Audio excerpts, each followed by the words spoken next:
Nasawian 21 taong gulang na binata sa karambola ng tatlong sasakyan sa kabahan ng National Highway na bahagi ng Barangay Mambabangal, Luna, Isabela noong gabi ng March 17. Kinilalang biktima na si Rodel Apelado, residente ng Barangay San Fermin, Cauayan City, na nagmaneho ng motorsiklo. Ayon kay Police Major Jonathan Ramos, Chief of Police ng Luna Police Station, nangyari ang insidente bandang alas 7 ng gabi at kinasasangkutan ng isang motorsiklo, isang elf truck na may kargang palay at isang Toyota Vios.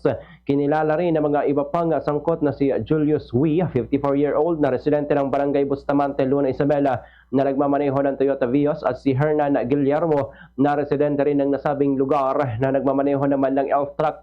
Batay sa paunang investigasyon, binabaybay ng motorsiklo at ng elf truck ang kalsada patungong Cauayan City, habang ang Toyota Vios ay patungo naman sa bayan ng Cabanatuan. Sinubukang mag-overtake ng motorsiklo sa elf truck, ngunit sa gitna ng maniobra, nakasalubong nito ang paparating na Toyota Vios at nagresulta sa malakas na banggaan ng dalawang sasakyan. Ayon kay Police Major Ramos, bago ang insidente ay nagmula pa umano sa inuman ng biktima kasama ang kanyang mga kaibigan sa isang kantina sa Barangay Mambabanga. Matapos ang inuman, agad siyang umalis at nagmaneho mag-isa ng motorsiklo. Dahil sa matinding pinsalang tinamo, isinugod ang biktima sa ospital, ngunit kalaunan ay binawian din siya ng buhay nitong umaga ng sumunod na araw. Dagdag pa ng pulisya, maayos at maliwanag ang kalsada sa lugar ng aksidente at wala ring gaanong sasakyan.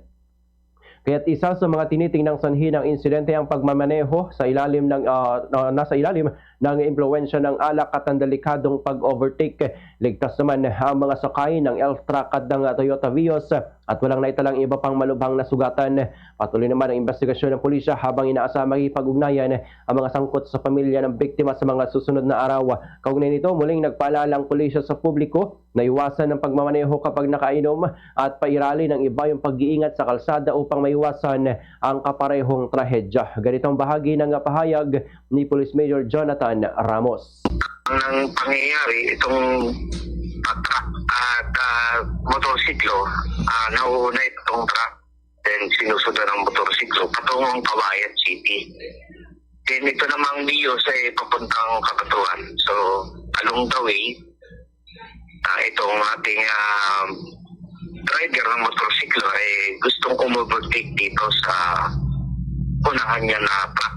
So while on the process, sakto na paparking itong ating Toyota Vios dahilan ng kanilang salpukan. Ating biktima ay tinakbo muna sa Cauayan City. Dahil nga sa matindi ang pinsalang natamo niya, pinawian na daw po ng buhay.